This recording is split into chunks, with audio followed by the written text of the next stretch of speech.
প্রধানমন্ত্রী তারেক রহমান বলেছেন, সাধারণ মানুষ পাশে থাকলে দেশকে সামনের দিকে এগিয়ে নিয়ে যাবে বিএনপি। তিনি বলেছেন, নারীদের জন্য শিক্ষা অবৈতনিক করার পাশাপাশি পর্যায়ক্রমে সারা দেশে ফ্যামিলি কার্ড ছড়িয়ে দেওয়া হবে। তারেক রহমান বলেছেন, যেখানে সেখানে ময়লা আবর্জনা না ফেলে খাল, বিল এবং জলাশয় রক্ষা করতে হবে। বরিশালে গৌরনদীতে বৃক্ষরোপণ এবং ফ্যামিলি কার্ড বিতরণ অনুষ্ঠানে তিনি এসব কথা বলেন। ইউসুফ আলী রিপোর্টে দেখুন বিস্তারিত। 5 বছরে 25 কোটি গাছ রোপণের লক্ষ্যকে সামনে রেখে বরিশালে বৃক্ষরোপণ কর্মসূচির উদ্বোধন করতে সকালে গুলশানের বাসা থেকে রওনা দেন প্রধানমন্ত্রী তারেক রহমান। পথে পথে তারেক রহমানকে স্বাগত জানান বিএনপির নেতাকর্মী সহ সর্বস্তরের মানুষ। গৌরনদীতে পৌঁছে বৃক্ষরোপণ কর্মসূচির উদ্বোধন করেন প্রধানমন্ত্রী। এ সময় তিনি বলেন, পরিবেশের ভারসাম্য রক্ষায় বৃক্ষরোপণের পাশাপাশি জলাশয় পরিষ্কার পরিচ্ছন্ন রাখতে সবাইকে সচেতন হতে হবে। আপনাদের সকলের কাছে আমার আহ্বান, এবং এখানে আজকে মিডিয়ার ভাইরা আছেন, ভাই বোনেরা আছেন, তাদের মাধ্যমে আমি সমগ্র দেশের মানুষকে অনুরোধ করব, আসুন আমরা চেষ্টা করি যেখানে সেখানে আবর্জনা যেন আমরা না ফেলি। আসুন আজকে থেকে আমরা চেষ্টা করি আমরা যত্র ময়লা ফেলবো না। পরে ফ্যামিলি কার্ড বিতরণ অনুষ্ঠানে অংশ নিয়ে তারেক রহমান বলেন, সুশিক্ষায় শিক্ষিত করে নারীদের আত্মনির্ভরশীল করে গড়ে তুলতে চায় সরকার। আগামী জুন পর্যন্ত সারা বাংলাদেশে আমরা 41 লক্ষ পরিবারের হাতে ফ্যামিলি কার্ড পৌঁছে দিব। সেই হিসেবে প্রত্যেকটি উপজেলায় গড়ে প্রায় 7,000 পরিবারের কাছে ফ্যামিলি কার্ড পৌঁছে দিব। তখন ইনশাল্লাহ আগামী বছরের মধ্যে আপনাদের এইবার যেরকম 600 পরিবার পেয়েছেন, ইনশাল্লাহ আরও কয়েক হাজার পরিবার আপনারা ফ্যামিলি কার্ডের আওতাভুক্ত হবেন। যে এই যে আমাদের বাংলাদেশ, এই বাংলাদেশকে যদি সামনের দিকে এগিয়ে নিয়ে যেতে হয়, তাহলে পুরুষের পাশাপাশি নারীদেরকেও শিক্ষা এবং একই সাথে অর্থনৈতিকভাবে আমাদের স্বাবলম্বী করতে হবে। খালেদা জিয়া ইন্টারমিডিয়েট পর্যন্ত ফ্রি করেছিলেন, বাকি একদম অনার্স পর্যন্ত, স্নাতক পর্যন্ত এবার ইনশাল্লাহ আমরা ফ্রি করব মেয়েদের জন্য। প্রধানমন্ত্রী বলেন, দলীয় নেতাকর্মী সহ সাধারণ মানুষের সমর্থন নিয়ে আত্মনির্ভরশীল ও মর্যাদাপূর্ণ দেশ গড়ার কাজে নিবেদিত থাকতে চায় বিএনপি। আমরা মুসলমান হই, আমরা হিন্দু হই, আমরা বৌদ্ধ হই, খ্রিস্টান হই, আমাদের হাজার বছরের ঐতিহ্য হচ্ছে সকল ধর্মের মানুষ এই দেশে আমরা শান্তিতে বসবাস করেছি অতীতে। কাজেই বর্তমানে এবং ভবিষ্যতেও আমরা চাই সকল ধর্মের মানুষকে একসাথে নিয়ে কোনো ভেদাভেদ না, সকলকে মানবিকতার ভিত্তিতে বিচার করে আমরা এই দেশকে পুনর্গঠন করতে চাই, আমরা এই দেশকে সামনে এগিয়ে নিতে চাই। যতক্ষণ বিএনপির পাশে জনগণ থাকবে, বিএনপি কোনো বাধা মানবে না, বিএনপি দেশকে ইনশাল্লাহ সামনের দিকে এগিয়ে নিয়ে যাবে। ফ্যামিলি কার্ড বিতরণ শেষে বিস্তীর্ণ জঙ্গলে সেনাবাহিনীর গ্রীষ্মকালীন মহড়া পরিদর্শন করেন প্রধানমন্ত্রী তারেক রহমান। ইউসুফ আলী, মাই টিভি, বরিশাল। রাজধানীতে টানা বৃষ্টিতে জনজীবন কার্যত স্থবির হয়ে পড়েছে। প্রধান সড়ক থেকে অলিগলি সবখানেই জলাবদ্ধতা। ঘণ্টার পর ঘণ্টা যানজটে আটকে থেকে চরম দুর্ভোগে পড়েছেন অফিসগামী শিক্ষার্থী এবং সাধারণ মানুষ। কোথাও কোথাও পানিতে ডুবে বিকল হয়ে পড়েছে গাড়ি এবং মোটরসাইকেল। এদিকে আবহাওয়া অধিদপ্তর জানিয়েছে, দেশের 6 বিভাগে আগামী 24 ঘণ্টায় ভারী থেকে অতি ভারী বৃষ্টির আশঙ্কা রয়েছে। শবনম অবনীর রিপোর্ট। সকালের অফিস সময়ে রাজধানীর বিভিন্ন এলাকায় নেমে আসে ভারী বৃষ্টি। অল্প সময়ের বৃষ্টিতেই পানিতে তলিয়ে যায় গুরুত্বপূর্ণ সড়ক ও সংযোগ সড়ক। যানবাহনের ধীরগতির কারণে তৈরি হয় দীর্ঘ যানজট। হাঁটু সমান পানি মারিয়ে কর্মস্থল ও শিক্ষা প্রতিষ্ঠানে যেতে দেখা যায় অনেককে। আমি 11টার দিকে বের হয়েছি, 12টার দিকে আমার ইন্টারভিউ ছিল, আমি মধুবাগ থেকে হেঁটে বরণে এসেছি। এই এমন একটা ভোগান্তি, জলাবদ্ধতা আছে, এর পাশাপাশি পরিবহনও খুব কম। তো সিটি কর্পোরেশন লোকজন ওদের একটাই গাফিলতি, ওরা ড্রেন দিয়ে পয় নিষ্কাশন করতে পারে নাই, এই জন্য আজকে শহরের এই ভোগান্তিটা। বিজয় সরণি থেকে নোয়াখালী আসতে 45 মিনিট টাইম লেগেছে। রাস্তায় পানি জমে থাকায় নষ্ট হয়েছে ব্যক্তিগত গাড়ি, মোটরসাইকেল ও সিএনজি চালিত অটোরিকশা। ঠিক মতন যাত্রী পাইনি, তো বর্ষা পাও কি ভাই বলেন? পানি ঢুকছে ভিতরে, এখন গাড়ি ইঞ্জিন খোলা লাগবে। জলবদ্ধতায় পানি তখন ইঞ্জিনে উঠে গেলে স্টার্ট বন্ধ হয়ে যায়। গাড়ি নষ্ট হয়ে গেছে, ওই জন্য বয়ে রয়েছে। পানি জমে যাওয়ার ফলে আমাদের যেটা হয়, ট্রাফিক জ্যামটা হচ্ছে দীর্ঘায়িত হয়, গাড়ির গতিগুলো কমে যাচ্ছে। আবহাওয়া অধিদপ্তর জানিয়েছে, সক্রিয় মৌসুমী বায়ুর প্রভাবে পরবর্তী 24 ঘন্টায় রংপুর, রাজশাহী, ময়মনসিংহ, ঢাকা, চট্টগ্রাম ও সিলেট বিভাগের কোথাও কোথাও ভারী থেকে অতি ভারী বৃষ্টিপাত হতে পারে।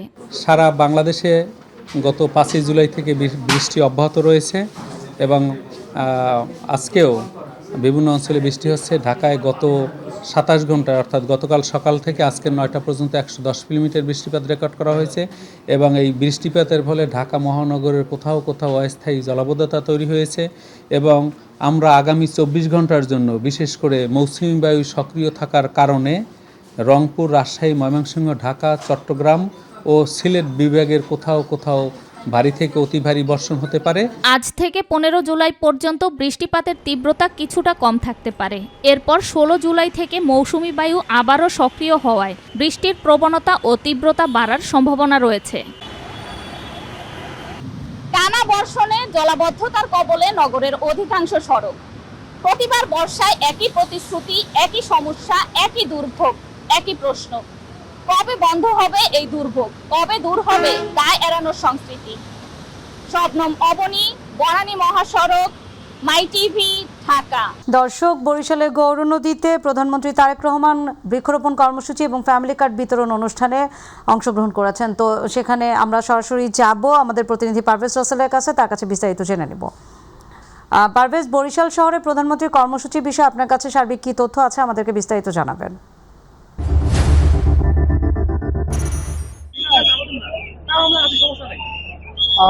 নাদিয়া, যেমনটা জানাতে চাই, বরিশালে আসলে সকাল থেকেই কিন্তু বরিশালের প্রবেশদ্বার গৌরনদী থেকেই শুরু হয়েছে তার যে যাত্রা, বরিশালে আগমন, সেই শুভ আগমন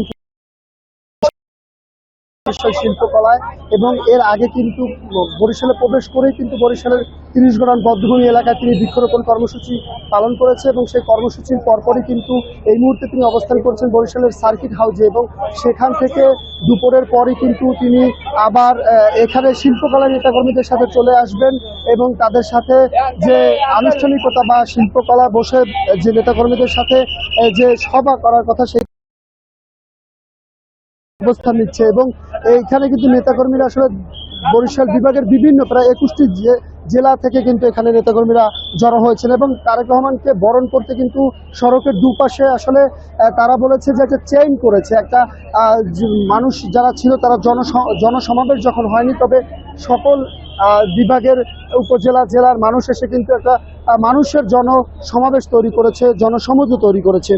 সবার মধ্যেই একটা উৎসাহ ছিল, উদ্দীপনা ছিল, উচ্ছ্বাস ছিল এবং আনন্দ ছিল। প্রত্যেকেরই প্রত্যাশা রয়েছে তারেক রহমানের এই বরিশালে আগমনকে কেন্দ্র করে অবহেলিত বরিশাল একটি উন্নয়নের রোল মডেল হবে এবং তিনি কিন্তু মানুষের কথা শুনেছেন, প্রতিশ্রুতি দিয়েছেন এবং এখানের মানুষ চাচ্ছে যে এটা দ্রুতই হবে এসব প্রতিশ্রুতির বাস্তবায়ন। এবং এই শিল্পকলার সামনে এই মুহূর্তে রয়েছি, এখানে কিন্তু তিনি বিকেল 4টা নাগাদ আসবেন এবং নেতাকর্মী যারা রয়েছে, যারা ডেলিগেটেড, তাদের আসলে সকলকে কিন্তু প্রবেশ করতে দেওয়া হয়নি। যাদেরকে বিশেষ করে এসবি পাস বা অনুমতি দিয়েছে তারাই শুধুমাত্র কেবল প্রবেশ করতে পারে এবং এই যে শিল্পকলা রয়েছে এটি ধারণ ক্ষমতা মাত্র 600+, এই কারণেই আসলে প্রবেশ সংরক্ষণ করা হয়েছে এবং লিমিটেড করা হয়েছে। তবে নেতাকর্মীরা উৎসাহিত, আনন্দিত, উল্লাসিত। তারা বলছে এই প্রথমবার প্রধানমন্ত্রী হওয়ার পর তিনি বরিশালে আসছেন।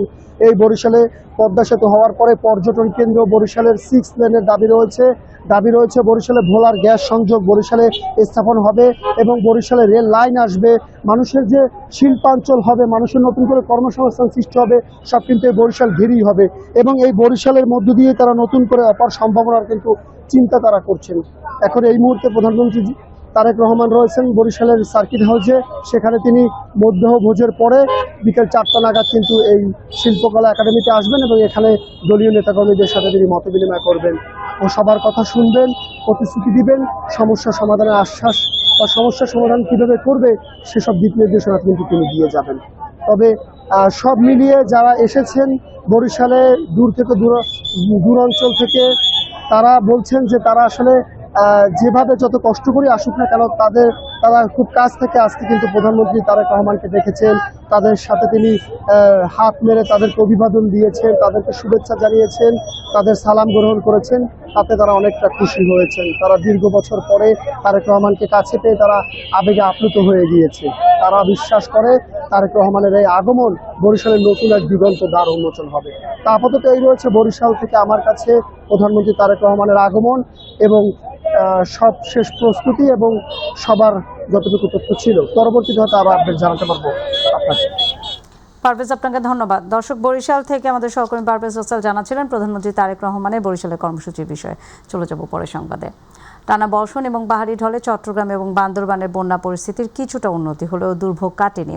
চন্দনাইশ এবং সাতকানিয়া বিস্তীর্ণ এলাকায় এখনও পানিবন্দী। বান্দরবানে পানি নামতে শুরু করলেও এখন বেরিয়ে আসছে বন্যার ক্ষতচিহ্নগুলো।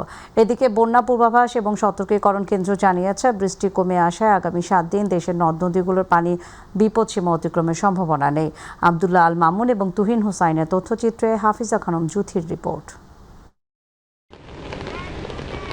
টানা বর্ষণ আর পাহাড়ি ঢলে সৃষ্ট বন্যায় সবচেয়ে বেশি ক্ষতিগ্রস্ত হয়েছে চট্টগ্রামের চন্দনাইশ ও সাতকানিয়া। বিস্তীর্ণ জনপদ এখনও পানির নিচে থাকায় স্বাভাবিক জীবনে ফিরতে পারেননি হাজারো মানুষ। প্রাণহানি, বসতবাড়ি ও সড়ক সেতুর ক্ষয়ক্ষতির পাশাপাশি বড় ধাক্কা লেগেছে কৃষি, মৎস্য ও প্রাণী সম্পদ খাতে। চন্দনাইশ উপজেলা কৃষি অফিস জানিয়েছে, উপজেলার 8টি ইউনিয়ন ও 2টি পৌরসভার প্রায় 2200 হেক্টর আউশ ধান এবং সমপরিমাণ সবজি ও অন্যান্য ফসলি জমি তলিয়ে গেছে। এতে প্রায় 18,000 কৃষক আর্থিক ক্ষতির মুখে পড়েছেন। সবজি 900 হেক্টরের মতো এবং অন্যান্য যে ফসল আছে সেগুলো মিলিয়ে প্রায় 500 হেক্টরের মতো আমাদের পানিতে নিমজ্জিত অবস্থায় আছে। পানি যখন কমে যাবে আমাদের সম্ভব যে ক্ষয়ক্ষতিটা আছে সেটা আমরা নিরূপণ করতে পারব। অন্যদিকে বান্দরবানে বন্যা পরিস্থিতির উন্নতি হয়েছে। শহরের অধিকাংশ প্লাবিত এলাকা থেকে পানি নেমে গেলেও দুর্ভোগ এখনো পিছু ছাড়েনি। পানি সরে যাওয়ার পর বিভিন্ন এলাকায় কাদা ও আবর্জনার স্তূপ জমে থাকায় জনজীবন ব্যাহত হচ্ছে। এখানে এই যে ঘর দুয়ার সবকিছু তলায় গেছে, ঘর দুয়ার ভেঙে গেছে, রাস্তাঘাট ময়লা আবর্জনার বোধ, আমরা খুবই বিপদজনক অবস্থায় আছি। ময়লা আবর্জনা বেশি, যার কারণে পরিষ্কার পরিচ্ছন্নতা করলে সবচেয়ে ভালো হয় আমাদের। এখনো অনেক পরিবার বিশুদ্ধ পানি, শুকনো খাবার এবং প্রয়োজনীয় ওষুধের সংকটে দিন পার করছে। দুর্গত এলাকাগুলোতে দ্রুত ত্রাণ ও স্বাস্থ্যসেবা পৌঁছে দেওয়ার দাবি জানিয়েছেন স্থানীয়রা। বিশুদ্ধ পানি নাই, রাস্তাঘাট পরিষ্কার নাই, খুব আমরা এর ভিতরে আছি। এখানে বিশেষ করে নিম্ন আয়ের মানুষ যারা এখন পর্যন্ত খাদ্য এবং কি চিকিৎসার অভাব আছে, খাবার পানি নাই, ভালো মতো স্লাইন পায় না, মানে অনেক কিছুর অভাব, মানে এক প্রকার দুর্যোগ। এদিকে বন্যার প্রভাবে এখনো জেলা শহরের সঙ্গে সারা দেশের সড়ক যোগাযোগ বিচ্ছিন্ন রয়েছে। ফলে জরুরি পণ্য পরিবহন ও উদ্ধার তৎপরতাও ব্যাহত হচ্ছে। পরিস্থিতি স্বাভাবিক করতে সংশ্লিষ্ট কর্তৃপক্ষের তৎপরতা অব্যাহত রয়েছে। তবে আগামী 7 দিন নদ নদীগুলোর বিপদসীমা অতিক্রমের সম্ভাবনা নেই বলে জানিয়েছে বন্যা পূর্বাভাস ও সতর্কীকরণ কেন্দ্র। ব্রহ্মপুত্র অববাহিকাতে প্রায় 1.5 থেকে 2 মিটার নিচ দিয়ে এবং গঙ্গা অববাহিকাতে প্রায় 5 থেকে 6 মিটার নিচ দিয়ে, বিপদসীমা নিচ দিয়ে পানি প্রবাহিত হচ্ছে। হাফিজা খানম জুথি, মাই টিভি। দর্শক, এই মুহূর্তে বান্দরবান থেকে বন্যা পরবর্তী পরিস্থিতির খবর জানাচ্ছেন সহকর্মী তুহিন হোসাইন। জি, ধন্যবাদ আপনাকে। বান্দরবানে দীর্ঘ টানা কয়েকদিন ভারী বৃষ্টি ও পাহাড়ি ঢলে সৃষ্ট বন্যার পরে স্বাভাবিক হতে চলেছে বান্দরবানের বন্যার পরিস্থিতি, কিন্তু দুর্ভোগ কমে নেয় সাধারণ মানুষের। বান্দরবানে যেসব এলাকা ডুবে গিয়েছে পানিতে, সেসব এলাকায় কিন্তু রাস্তাঘাট, বাসাবাড়ি, পাহাড়ি মাটি এবং ময়লায় আবর্জনায় স্তূপ হয়ে রয়েছে। এগুলো তাদের একটি দাবি, এগুলো যত দ্রুত প্রশাসন এগুলো সরিয়ে নেবে ততই তাদের ভালো হবে, না হলে চলাচল স্বাভাবিক হচ্ছে না এবং বিভিন্ন রোগ হওয়ার সম্ভাবনা রয়েছে। এদিকে বান্দরবান থেকে ঢাকার যে গাড়ি চলাচল সেটা কিছুটা স্বাভাবিক হয়েছে। বান্দরবানের প্রত্যেকটা উপজেলার সাথে কিন্তু এখন পর্যন্ত চলাচল স্বাভাবিক হচ্ছে। বান্দরবান একটাই সমস্যা, পানি কমে গেলেও কিন্তু বান্দরবানের মানুষের যে খাবার সংকট কিন্তু দেখা দিয়েছে এবং বিশুদ্ধ পানির সংকট দেখা দিয়েছে। প্রশাসন পক্ষ থেকে এগুলো সহায়তা দেওয়ার চেষ্টা চালাচ্ছে, কিন্তু পর্যাপ্ত পরিমাণ কিন্তু তারা পাচ্ছে না। আমি এদিকে বন্যার ক্ষতিগ্রস্ত ব্যাপারে আমি এলজিডি কর্তৃপক্ষের সাথে কথা বলেছি। প্রকৌশলী তিনি জানিয়েছেন বান্দরবানে আনুমানিক প্রায় বন্যায় 40 কোটি টাকার মতো কিন্তু এখন পর্যন্ত ক্ষতি হয়েছে এবং এখানে বান্দরবান প্রশাসনের পক্ষ থেকে এই বন্যায় 220টি আশ্রয় কেন্দ্র খোলা হয়েছিল। এই আশ্রয় কেন্দ্রে প্রায় 7,000-এর মতো মানুষ কিন্তু আশ্রয় নিয়েছে এবং পানিবন্দী ছিল প্রায় 9,000 মানুষের মতো এখানে। এখন এক কথা বলতে গেলে বান্দরবানের বন্যার পরিস্থিতি স্বাভাবিক হলেও কিন্তু মানুষের দুর্ভোগ কিন্তু কমে নাই। এটাই ছিল আমার কাছে বান্দরবান থেকে বন্যার সর্বশেষ পরিস্থিতি। তুহিন, আপনাকে ধন্যবাদ। দর্শক, এবার মৌলভীবাজার থেকে বন্যা পরিস্থিতির খবর জানাচ্ছেন সহকর্মী মনিরুল ইসলাম। আপনাকে ধন্যবাদ। আপনি জানেন যে গত কয়েকদিনের টানা ভারী বর্ষণ এবং উজান থেকে নেমে আসা পাহাড়ি ঢলে মৌলভীবাজার জেলার রাজনগর এবং কমলগঞ্জ উপজেলায় যে বন্যা দেখা দিয়েছিল তা অনেকটা উন্নতি হয়েছে। তবে এসব এলাকায় বন্যা পরিস্থিতির উন্নত হলেও নতুন করে যে বন্যা দুর্গত মানুষের মাঝে খাদ্য সংকট পাশাপাশি বিশুদ্ধ পানির তীব্র সংকট দেখা দিয়েছে। আমি এই মুহূর্তে দাঁড়িয়ে আছি মৌলভীবাজার জেলার জুরি উপজেলার জুরি নদীর পাড়ে দাঁড়িয়ে আছি। আপনারা পিছনে দেখতেই পাচ্ছেন যে জুরি নদী, যে নদীটি কয়েকদিন আগেই একেবারে পানি শূন্য ছিল, সেটি কিন্তু বন্যার পানিতে থই থই করছে। এছাড়া আরেকটি বিষয় আপনাকে জানিয়ে রাখি যে এই বৃষ্টি না কমায় বিশেষ করে জুরি উপজেলার যে হাকালুকি হাওর পাড়ের যে গ্রামগুলো আছে সেগুলো সময়ের সাথে পাল্লা দিয়ে সেই গ্রামগুলোতে মানুষের বন্যার পানিতে দুর্ভোগ বাড়ছে। সরকারিভাবে জুরি উপজেলায় সরকারিভাবে ত্রাণ সামগ্রী এসে পৌঁছলেও এখন পর্যন্ত কোনো কর্মকর্তা এসব বন্যা দুর্গত এলাকা পরিদর্শন করেননি এবং বন্যা দুর্গত মানুষের মাঝে খাদ্য সামগ্রী বিতরণ না করায় বন্যার্ত মানুষের মাঝে সময়ের সাথে পাল্লা দিয়ে তাদের মাঝে খুব বাড়ছে। যদি এভাবে প্রতিদিনই বৃষ্টি বাড়তে থাকে তাহলে হাওরপাড়ের মানুষের দুর্ভোগ অনেকটাই বাড়বে। এই ছিল মৌলভীবাজারের জুরি থেকে বন্যা পরিস্থিতি সর্বশেষ তথ্য। ধন্যবাদ আপনাকে। মনিরুল, আপনাকেও ধন্যবাদ। বন্যা কবলিত 11 জেলায় স্বাস্থ্যকর্মীদের ছুটি বাতিল করা হয়েছে বলে জানিয়েছেন স্বাস্থ্যমন্ত্রী সর্দার সাখাওয়াত হোসেন। তিনি বলেন, বন্যা কবলিতদের চিকিৎসা এবং স্বাস্থ্যসেবা নিশ্চিতে 3 স্তরের ব্যবস্থা নেওয়া হয়েছে। দুপুরে সচিবালয়ে এক ব্রিফিংয়ে তিনি এসব কথা জানান। স্বাস্থ্যমন্ত্রী জানান, 8 দিন হাসপাতালের বিষয়ে নেওয়া সিদ্ধান্ত থেকে এখনও সরে আসেনি সরকার, তবে হাসপাতালটি সুপারিশ অনুযায়ী কাজ করছে বলে জানিয়েছেন। পুনরায় কার্যক্রম পরিদর্শন শেষে হাসপাতালটির বিষয়ে সিদ্ধান্ত নেওয়া হবে।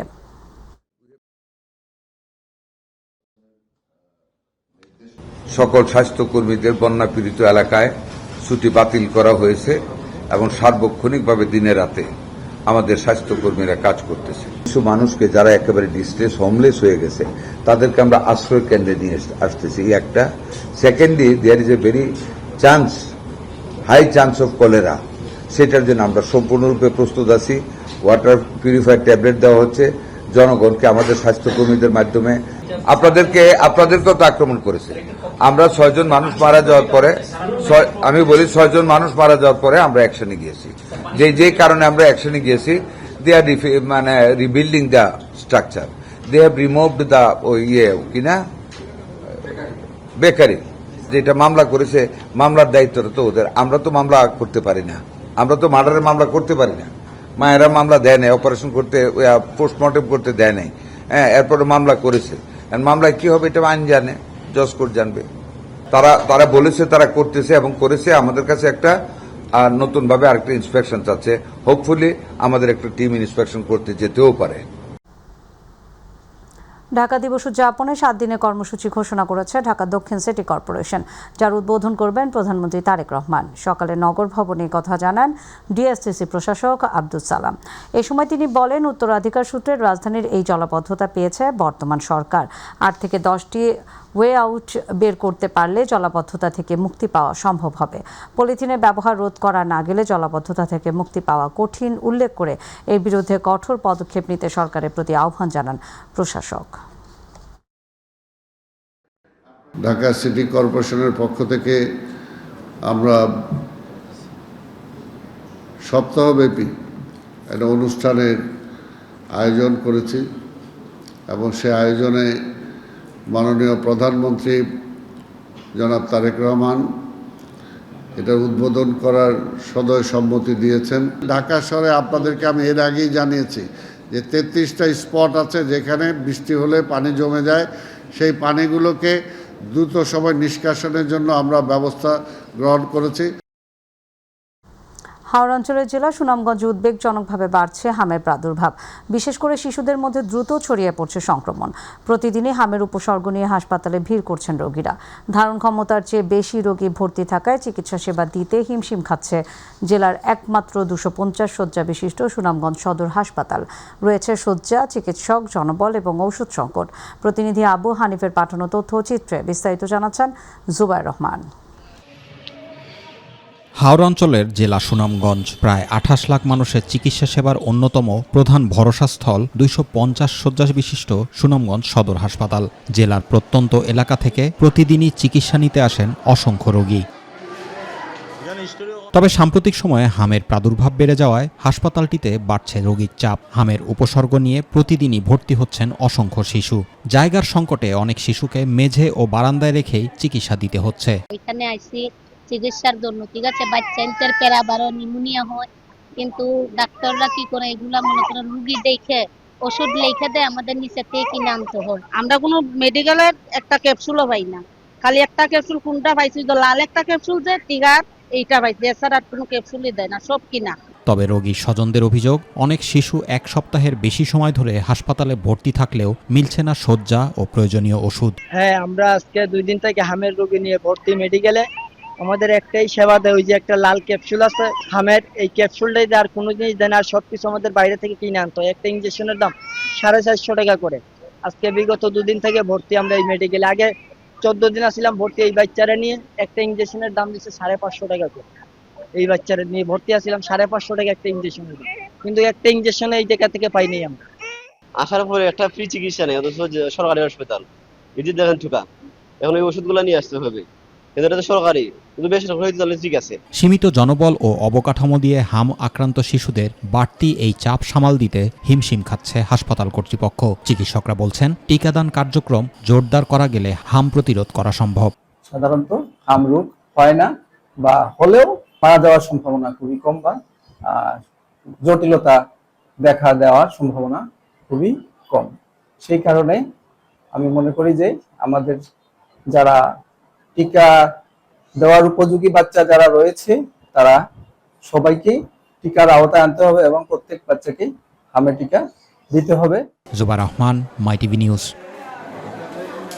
চলতি মৌসুমে রংপুরে গ্যান্ডারি জাতের আখের বাম্পার ফলন হয়েছে। বাজার দর ভালো থাকায় কৃষকদের মুখে ফুটেছে স্বস্তির হাসি। স্বল্প খরচে বেশি লাভ হওয়ায় দিন দিন বাড়ছে আখের আবাদ। উৎপাদন বাড়াতে কৃষকদের নানা পরামর্শ দিচ্ছে কৃষি বিভাগ। রংপুর থেকে মাহমুদুল হাসানের রিপোর্ট। সবুজ পাতার ফাঁকে মাথা উঁচু করে দাঁড়িয়ে আছে সারি সারি আখ। বারজুড়ে সোনালী স্বপ্ন, স্বল্প খরচে বেশি লাভ। গ্যান্ডারি আখে হাসছে রংপুরের কৃষকরা। জেলার পীরগঞ্জ উপজেলার মিঠারপাড়া এলাকার বিস্তীর্ণ মাঠ জুড়ে এখন গ্যান্ডারি জাতের আখের সমারোহ। কয়েক মাসের পরিচর্যার পর পরিপক্ক হয়ে উঠেছে ফসল, এখন শুধু ঘরে তোলার অপেক্ষা। অনুকূল আবহাওয়া আর সময় মতো পরিচর্যার কারণে চলতি মৌসুমে আখের ফলন হয়েছে আশানুরূপ। কম খরচে বেশি লাভের সম্ভাবনা থাকায় প্রতি বছরই বাড়ছে আখের আবাদ। পিস বেশি 16 টাকা, 17 টাকা, 18 টাকা পিস বিক্রি হয়। বুঝছেন, লাভ হয়। মনে করো 25 শতক বাড়ি, মনে করো 1,60,70,000 টাকা বিক্রি হয়। বাজারে দাম ভালো থাকায় চলতি মৌসুমে আখ বিক্রি করে ভালো মুনাফা ঘরে তুলতে পারবেন বলে মনে করছেন কৃষকরা। বিঘা প্রতি 40,000 থেকে 50,000 টাকা পর্যন্ত লাভের আশা করছেন তারা। বেশি হওয়ার কারণে এখন অন্য ফসলের থেকে এখন আমাদের লাভজনক ব্যবসা হলো গ্যান্ডারি। এই জন্য সবাই আমরা গ্যান্ডারি লাগাই। গ্যান্ডারি আমাদের সচরাচর হলো 15 থেকে 20 টাকা বিক্রি হবেই। এই জন্য আমাদের এটা লাভজনক সবাই মনে করে, এই জন্য আমরা সবাই গ্যান্ডারি লাগাই। 15 টাকা হলে ধরো 4 কামারি 60,000 মতো বিক্রি হয়। ধরো দাম থাকে, যখন 10 টাকা হয় 25,000 টাকা, যখন দাম বেশি হয় তোমার ধরো 37-40,000 টাকা আসবে।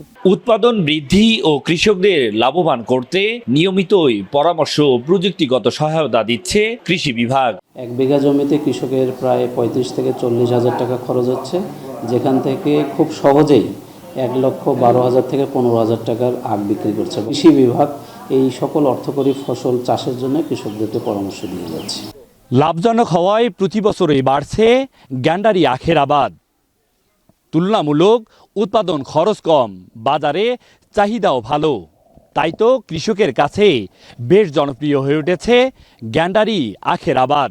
কৃষি বিভাগের সহযোগিতা, ন্যায্য মূল্য নিশ্চিত হলে আখ চাষ আরও সমৃদ্ধ হবে বলে মনে করছেন সংশ্লিষ্টরা। মাহমুদুল হাসান, মাই টিভি, রংপুর। একসময় অবহেলিত ফল হিসেবে পরিচিত ছিল লঙ্গান, যা কাটলিচু বা আশফল নামেও পরিচিত, কিন্তু সময়ের সঙ্গে বদলে গেছে সেই চিত্র। মাগুরা জেলার বিভিন্ন এলাকায় বাড়তি আঙিনা পেরিয়ে ফলটি এখন পৌঁছে গেছে স্থানীয় বাজারে। স্বাদ, পুষ্টিগুণ এবং চাহিদা বাড়তে থাকায় এটি হয়ে উঠেছে সম্ভাবনাময় একটি ফল। মাগুরা থেকে প্রতিনিধি মোহাম্মদ আশরাফুল আলম সাগরের তথ্য ও ভিডিও চিত্রে রিপোর্টে দেখুন বিস্তারিত।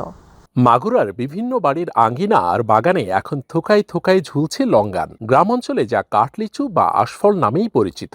একসময় ঝোপঝাড়ে অবহেলিত এই ফলটি এখন পুষ্টিগুণ আর স্বাদের কারণে ক্রেতাদের কাছে দারুণ জনপ্রিয়। স্বাদে মিষ্টি, রসালো আর পুষ্টিগুণে ভরপুর এই ফল চাহিদা ও বাজার মূল্য বাড়ায় নতুন করে এর চারা রোপণ ও পরিচর্যায় আগ্রহ বাড়ছে। বিক্রেতারা জানান, লিচুর মৌসুম শেষ হওয়ার পর থেকেই বাজারে বাড়তে থাকে আশফলের চাহিদা। প্রতিদিনই বিভিন্ন এলাকা থেকে এ ফল কিনতে আসছেন ক্রেতারা। ওইখান থেকে 250 টাকা কেজি কিনেছি, 350 টাকা কেজি এখানে এনে বেচেছি। ফলটা বাচ্চারা অনেক পছন্দ করে বা ইয়ংরা অনেক পছন্দ করে। এই ফলটা খাইতে ভালো, আবার মিষ্টিও বেশি, আবার চলো এই আশফল বেশি। ক্রেতাদের মতে মিষ্টি স্বাদ, রসালো শ্বাস ও তুলনামূলকভাবে সাশ্রয়ী দামের কারণে ফলটি শিশু থেকে বড় সবার কাছেই বেশ জনপ্রিয় হয়ে উঠেছে। আশফলের উপরে চাহিদা বাড়ছে বহুত, অন্যান্য ফল বহুত দাম। আমার কাছে লিচুর থেকে খুব ভালো লাগে, আমরা বন্ধুরা মিলে সবাই একসাথে খাই। লিচু শেষ হয়ে গেছে, এখন আশফল উঠছে, আশফলের খুব চাহিদা এখন বাড়ছে। অন্যদিকে জেলা কৃষি বিভাগ বলছে, মাগুরার মাটি ও আবহাওয়া লঙ্গান বা আশফল চাষের জন্য বেশ উপযোগী। পুষ্টিগুণে সমৃদ্ধ এই ফলের বাণিজ্যিক চাষের যথেষ্ট সম্ভাবনা রয়েছে। মাগুরা জেলার মাটি এবং জলবায়ু আশফল বা লঙ্গান চাষের জন্য খুবই উপযোগী। মাগুরায় প্রায় 5600 হেক্টর ফল চাষ হয়, তার মধ্যে উল্লেখযোগ্য পরিমাণে আশফল চাষ হয়। বাগান আকারে যদি এই আশফল চাষ করে তাহলে এটা কৃষক লাভবান হবে এবং মানুষের পুষ্টি চাহিদা পূর্ণ হবে। বাড়ির আঙ্গিনার একটি অবহেলিত গাছ থেকে আজ সম্ভাবনাময় ফলে পরিণত হয়েছে লঙ্গন বা আশফল। সরকারি প্রয়োজনীয় পৃষ্ঠপোষকতা ও পরিকল্পিত বাজারজাতকরণ নিশ্চিত করা গেলে ভবিষ্যতে এই ফল মাগুরা জেলায় একটি লাভজনক নতুন আয়ের উৎস হয়ে উঠতে পারে। আশরাফুল আলম সাগর, মাই টিভি, মাগুরা।